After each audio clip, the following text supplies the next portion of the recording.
Hi everybody, it's me again, Julia, and this is going to be my very honest review and basically like first impressions video about Easy Fan lashes. So if you want to know if they're worth the money or if you should stay far away from them and not use them in any of your lash services, stay tuned.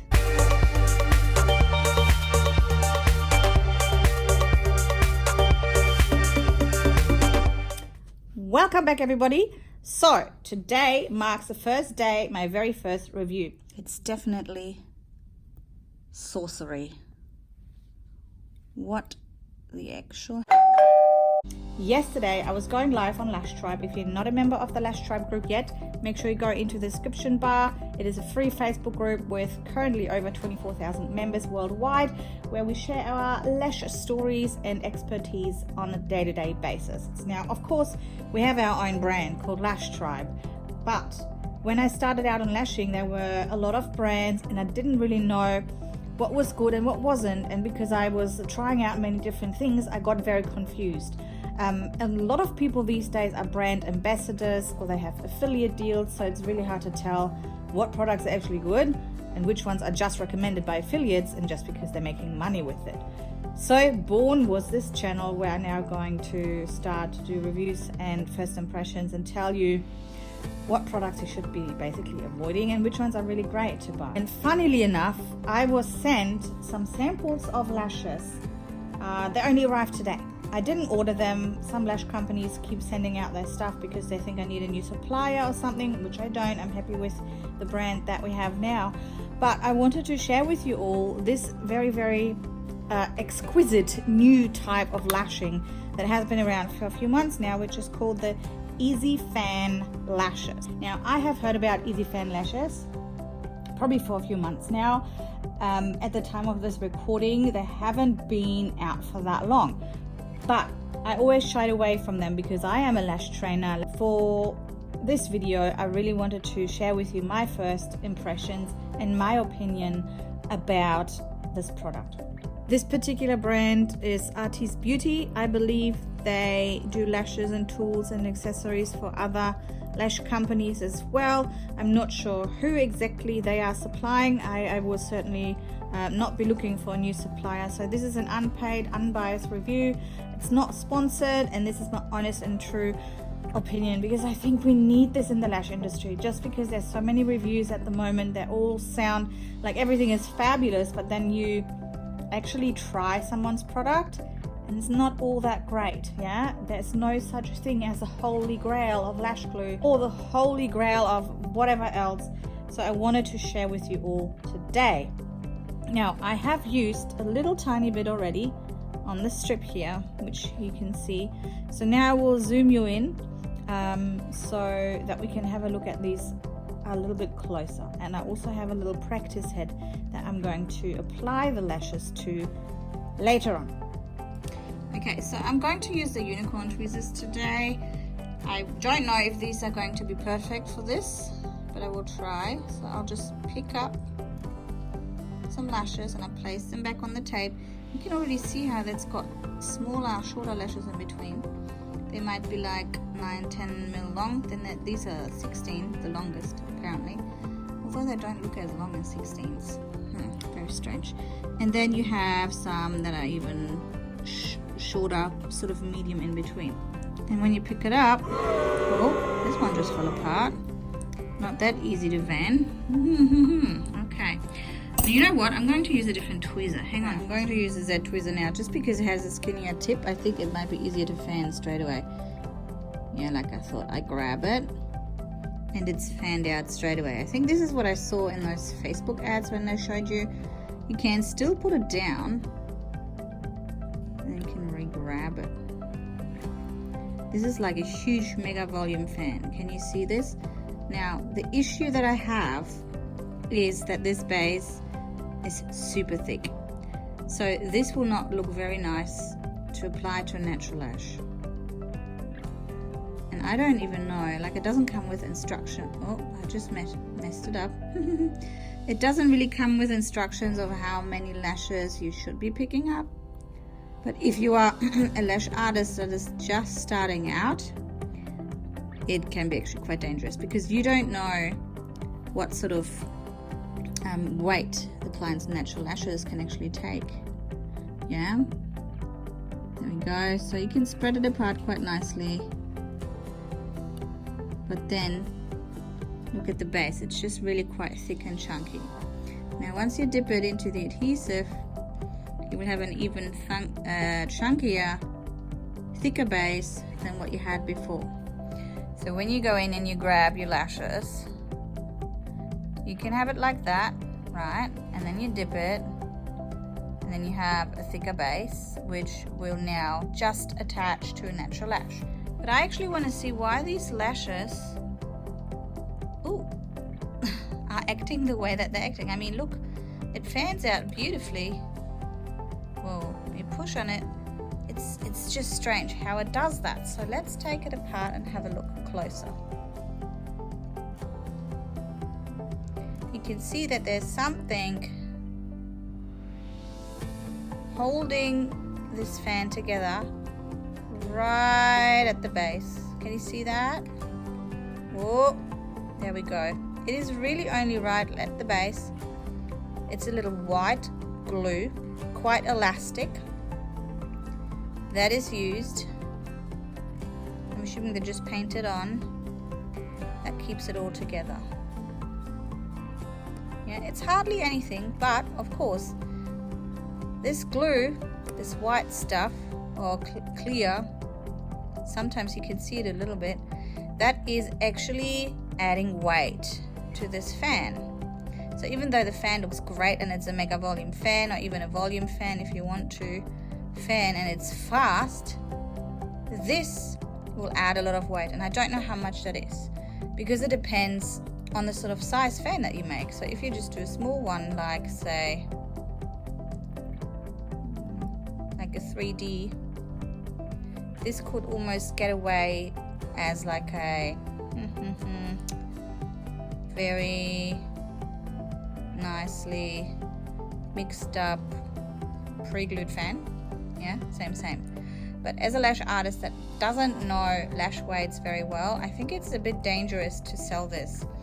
The supplier actually told me that this is for beginners. I will enter the screenshots here, but in fact it's more of an advanced method, because if you don't know exactly how many lashes within this fan can actually be applied to a natural lash without overweighing it, you'll be overweighing that client's natural lashes constantly, right? This is my issue number one. Issue number two is that this is pre-glued, and with that, it doesn't wrap around the client's natural lashes. And also, if you do a super big mega volume fan like this, it will not only be heavy, it won't wrap, but it also looks very chunky. So what I tried actually is to do the finger pinching method. Now I'm going to share with you the very best way of how you can flatten those bad boys out. So if you're picking up, I'm going to put it onto my hand, if you're picking up this many lashes, you can hopefully tell that the base here is extremely thick.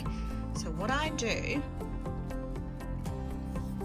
so I'm actually going in and going to pinch the bottom, and then you have a skinnier base, but then applying it will still not wrap around the natural lash. So the base does have a little bit of pliability to it, so you can work it out in different angles and different ways. You can see now it's flat again. So let's try and apply this to a mannequin head. I am going to grab around, see, it's very hard to tell how many you're grabbing, you don't know. 1, 2, 3, 4, 5, 6, 7, see, this is an 8D fan, but because it has so many shorter and longer ones in between, and it has a residue of that adhesive on there, we don't really know how heavy this is. So really, you can only class this as almost like a pre-glued, pre-made fan. But even pre-made fans, you can see how many lashes are there, and here you just randomly grab whatever. So let's just apply this. Let's just apply this and see what happens. I want to see if they actually stay open. That's what I'm interested in.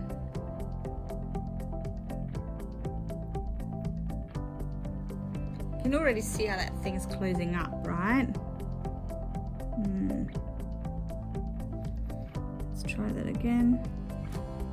I hold it for quite a few seconds just to make sure. See, it's quite nice and open. You can not really adjust it too much while it's on the lash. And I feel like it's not grabbing the adhesive and the lash properly.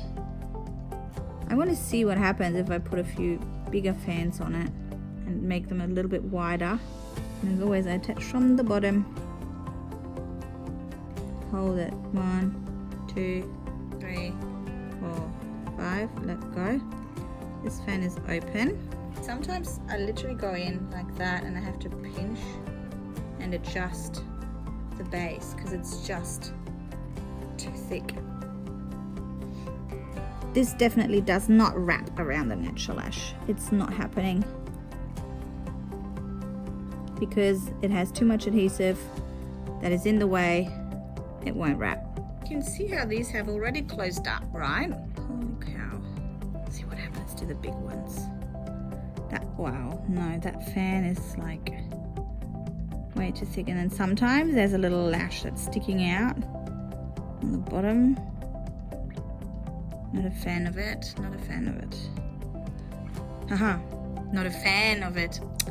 Dad joke number 1, I'm going to follow Tati's shoes. But the base, oh no. It's all about a skinny base. Can't even get this on. It's like it's repelling. This one didn't work at all. You know what else I just noticed? These lashes, they just say easy fan lashes. It doesn't even tell me what diameter they are.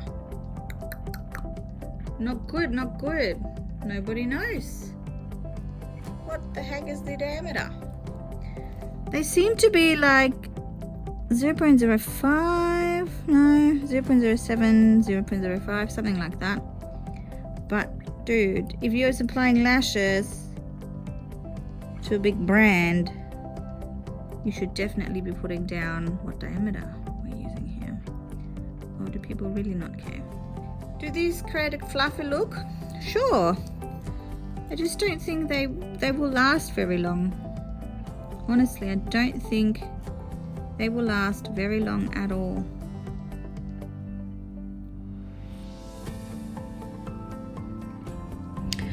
See how that's closing up? I'll just put glue all over myself. All the fans I created that I just put next to me on the tile, they've closed up again. I think the effect that it creates is almost like a glue stop. Only that this is already pre-applied and it's sticky. And you won't be able to get it off very easily. And if you have huge bases, like this one, I mean, yuck. Don't want to apply that. I'm going to do a bit of finger pinching. Like this. And apply it sideways. Way too thick. Does not look very nice. And again, I don't know what diameter they are. I have no idea. They look like a 0.05 actually. Just because you need that extra bit of adhesive, it just makes it too stiff. But they won't otherwise apply and stick to the natural lash. So I don't even think I need to continue with this. You can kind of see for yourself how, you know, it looks nice and fluffy, but if you go closer and you really look at those bases, see how thick they are, and most of them are clumped together. It's there, they're all clumped together. And that's not because I have bad isolation, it's because I had to use quite a bit of adhesive to make something stick. Kind of makes a blob at the end, which is not ideal, which means there's too much residue when you take it off the strip. Can you see all the sticky stuff coming off? Did you see that? Now if I'm dipping this into the adhesive, this is why there's a blob of glue. Phooey. Shame on you, lash suppliers. Seriously. Look at it. Ah, sticky. That is what leaves stickiness. See that? It's getting worse the further I get into the strip. It was actually not too bad in the beginning, but you can really tell by the time I'm getting here. Oh, it's a gooey mess now. Would I recommend these to others to use? No, absolutely not. Would I recommend these for beginners that don't want a fan? No, absolutely not. I'd rather you go with pre-made fans that are heat bonded rather than anything that has adhesive already applied to it. Or, look at that, gooey. Or even pre-glued fans. At least you know how many you are picking up. And if you are a little bit more advanced, you know how heavy they are and what you can use safely on your clients' lashes. But I would definitely not ever in a million years recommend that you use these self-fanning lashes. I'm going to do a Jeffree Star now. It's not Lash Tribe approved. No. Please. If you are a lash artist that cares about their clients' natural lashes and the health of their natural lashes, and you want them to return time and time again, please do not use these. If you are super mega advanced, you probably don't want to use them, but you could if you knew how many to use in one go. It's very hard to pick up the right amount straight away. Does it look fluffy? Sure, it kind of looks fluffy. I like the different lengths in between, but I don't like that there's sticky residue when you dip it into the adhesive. You have even more bulkiness than what is necessary. Yeah, no, it's a no, just don't. And this is it from me, you guys. I really hope you enjoyed this review. If you are a lash company that would like to send us products to try, feel free to do so. We will post our details below. If you are a lash artist or you're just starting out in lashes and you would love to grow your business, explode into the right things straight from the beginning, and you would like to learn either in person or online, check out the link below, lashtribe.com.au. We offer multiple different courses all over the world, online and in person, if you want to go ahead and check it out. Also, don't forget to ring the subscribe bell and the button, click the button, ring the bell, so that you can be notified when we have our next reviews coming out. And thank you again for watching. I will see you in the next video.